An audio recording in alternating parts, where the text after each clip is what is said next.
This is Tommy Watt for T2T Boxing in association with IFL TV and KO Clothing. I'm joined once again by Lucas Big Daddy Browne, but this time he is the world heavyweight champion. Thanks for joining us, Lucas. Thank you very much, mate. It's been a long time coming. 18 months ago when I first met you and we were speaking about this very moment that that's just happened. Has it quite sunk in yet, and how does it feel to be the WBA heavyweight champ? It has not sunk in at all, to be honest. Obviously it's been a whirlwind of like media and fans and support and everything else has been absolutely sensational. You still get the naysayers that claim that Tyson Fury is the only heavyweight champion and all that sort of stuff, which is fine. I'm all for that. WBA is sort of wrapping up their little thing at the moment, so I've got a Quendo next as far as I'm aware. And the Vlad and Klitschko still have to fight, and then the winner of that fights Ortiz, and then we'll all come together. So in the end, there'll only be one champion, so I'll silence all the naysayers in that one anyway. But yeah, to really sort of sit down and think about it, you know, I've grown up looking at Mike Tyson, and he had the belt around his waist, and Lennox Lewis who had the belt, and Holyfield had the belt, and now I've got the belt. So like when in 2 weeks' time, when the actual belt gets to me, I was going to say you don't actually have the belt right now. It's getting mailed out to me, and rightly so. Like Chagaev earned that belt, and it's his belt, so we had to give it back on the night. So yeah, I'll wait till my belt gets there, take some photos, and I think it might sink in a bit more then. Absolutely, and so it was a roller coaster of an evening. You know, we'll go into, I suppose, the fight in a bit more detail. But what was what was it like travelling to a hostile country, a foreign country, which say you'd never been to? That definitely weren't on your side for the fight. What was the lead up to the fight and everything like that? What was going through your head and how was that? To be honest, I had a lot of anxiety issues just going over. You know, a lot of apprehension, all that sort of stuff in regards to what I'll sort of encounter when I get there.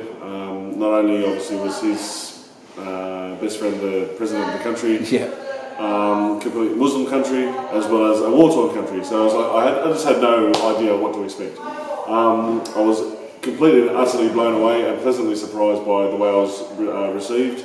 The people over there were absolutely sensational. Like I'm used to like the boys in Auburn and all that sort of stuff with in terms of the Muslim side of things. Over there, there's no alcohol, there's no cigarettes, there's no tattoos, there's none of that sort of stuff. It's actually just Islam at its finest. Do you know what I mean? So the people are so quiet, humble. There's no crime, there's no anything. It was actually a beautiful awakening and an eye-opener for me to just see Islam at its greatest. So not how it's reported in the news. And obviously, media attention, terrorists, all that sort of stuff. Like, it was really, really nice to just see it as it should be, and it was great. So I was treated like a movie star.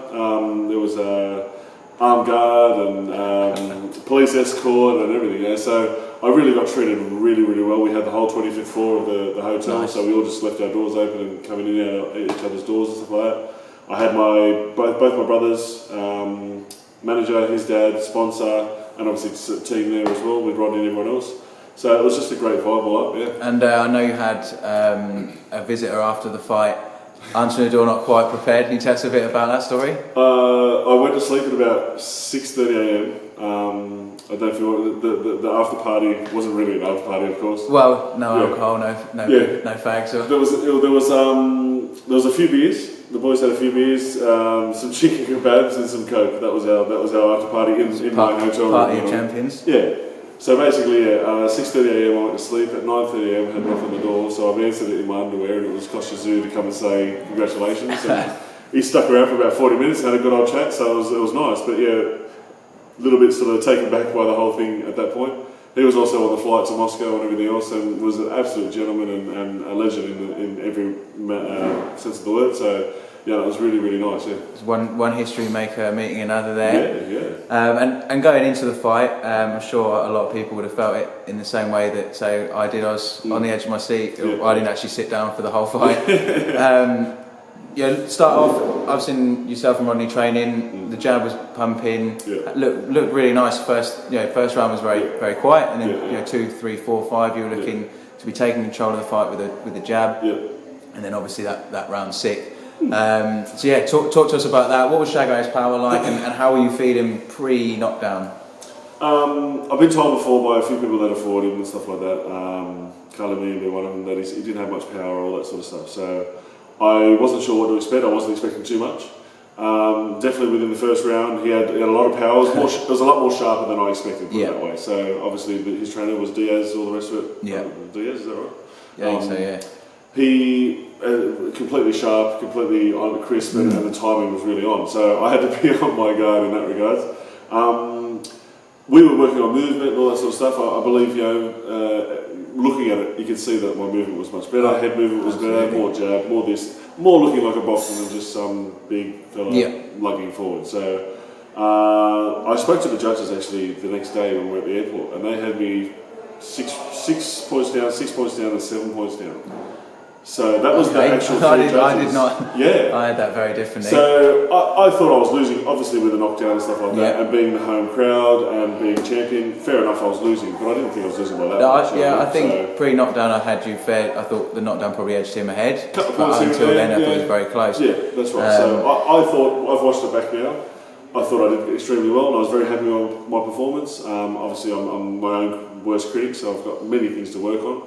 But I was quite happy with the performance as a whole, Yeah, absolutely. I mean, say from the knockdown, I'm sure many fans would have been in the same position, fearing the worst. It's the heavyweights, once someone puts on that pressure, it's very hard to go. And I don't know how it felt for you, but after that 10-second buzzer, it felt like slightly more than 10 seconds. I'm not sure if that's been brought to your attention. The sixth round was 15 seconds longer. Yeah. And the seventh round, when I started coming back, was 45 seconds shorter. Yes, it was. So it's very interesting. Very interesting. Yes. But saying it was mentioned in the commentary. The heart that you showed to come back from that knockdown. Take that round to recover, and then into round 8 and 9 look to take control again. And he started to fade. And say you couldn't have written a script better if it was a Hollywood film. And then that knockdown just came out of nowhere, and he fell like a tree. How were you feeling as you saw him fall? And you're following him as he hits the canvas. How did you feel at that moment? Well, in that 10th, as you said, it was just timed perfectly. I didn't try to knock anyone out, didn't do anything. I just said, there's the punch, boom, threw it, and it knocked him down. I was chasing one to put one more in before he fell, but he fell just as I got there. So I've gone back to the corner and looked at my corner, and they've just gone, get on him. And I've gone, I'm going to. Because at the same time, he knocked me down in the 6th, but I don't think he capitalised the way he should have. No, absolutely not.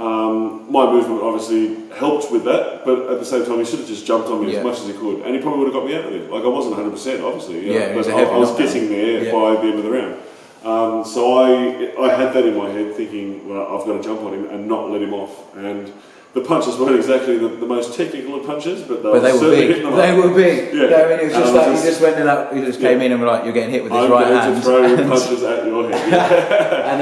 And again, looking at the timing, I think had it been the other way around, the ref probably would have jumped in 3, 4, 5 punches earlier. You wanted to give Chagaev a chance, but he was not coming back from that point. In all honesty, I was going to throw maybe 2, 3 more punches and then step back and start launching in properly, because there was no defence. There was basically just standing there. So it was going to be my opportunity to sort of stand back and just go bang and knock him on his ass. But the ref stopped in, I think, at the perfect time. Yeah, absolutely.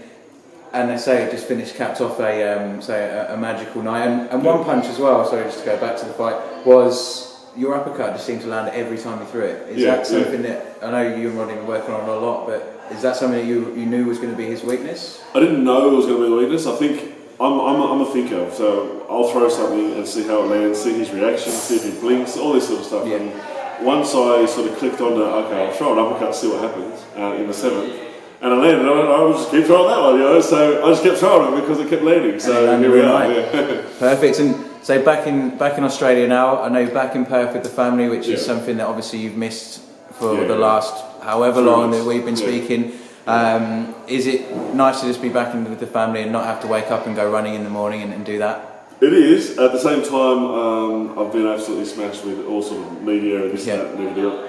So I haven't really had a good night's sleep as yet. I've come back from a fight, from time zones, this, that and the other, come back to Sydney, stayed 2-3 days, then gone to Perth in another time zone, now I'm back in Sydney with another time zone. I'm just all over the shop. But obviously it's worth it. It's a great feeling to have, all that sort of stuff. But just happy to be home with the kids and just doing the normal dad stuff and just chilling out. Gone are the days when it's just me pestering you for an interview. And so what's the plan? I know, we've got the Oquendo issue to be ironed out. There's talk that he might be injured or not 100% up for it. So with the Klitschko Fury and Ortiz fights having to happen, would you look to keep busy in the meantime? Is that something you're looking at? Unfortunately, that's not to happen. I don't really haven't spoken to happen in regards to what's going on at this point. I know that he messaged me on Twitter and all that sort of stuff, and he wants me to come over for the Joshua Martin fight. Yeah. So be in the crowd, you never know what happens from that. Yeah, absolutely. So I don't know. I'm under the assumption it's Quendo. See what happens. Like, you know, it'd be a good payday for him regardless. If he's on the way out and the shoulder and this and the other, he might just take it for a payout. That's it, and it's a route to a title. And so you mentioned the Joshua Martin fight at ringside, as well as Joshua Martin in the ring. At ringside, almost definitely we're going to have Tyson Fury. Almost definitely we're going to have David Haye. And on David Haye, I think maybe within an hour of you winning your title, there was a video online. Big throw. He's got a throw going. You know, he's not graded it for a fight at the moment. And he had the WBA book before. That's right, yeah. He obviously fancies it again. And you know, people will look at, say, yourself and Charles Martin as new champions as you know the easiest pickings, I suppose. And Chagaev will probably tell them that it's not as easy as they thought. And you know, you can see the reactions there. They thought that you were coming over to be an opponent for Ruslan Chagaev, right. and the reaction at ringside was amazing. Yes. I've turned around after the ref stopped it, threw my arms up in the air, said yes, and there wasn't a sound in the place. Literally not one sound in the place. So when my corner jumped in and was going absolutely bananas, I've said we had to settle down right now because it looks disrespectful. So I was the one that had to calm my corner down to make sure it wasn't disrespectful. But it was an absolutely fantastic night, and obviously we're looking forward to many more. Look, I know you've been absolutely slammed by the media, so as much as I'd like to talk to you for the next half an hour, I'll let you get back to your family. And I would do it. I'll let you get back to your family. We'll catch up on the phone way back in Perth, we'll go from there, and wish you all the best, mate. Pleasure, dude. Basically, I just want to say. I realise I'm not the most talented of boxers in the world or the rest of it, but I've got the work ethic, I've got the heart, I've got the power, so it's just up to me to be able to continue the training that I'm doing. Obviously this fight shows that I'm doing a lot more work on what I need to do. I'll continue to work on what I need to do and bring on anyone that wants to pay the money and show some love, so And you deserve absolutely all this respect, and also I just want to give you a shout out that you were the first person to ever give toe-to-toe an interview. So I'm glad that the first person we ever interviewed has become the heavyweight world champ. And look, we want to follow the rest of your journey, and like I say, we'll catch up with you very soon. Thank you very much. Cheers, Lucas. Thanks, mate.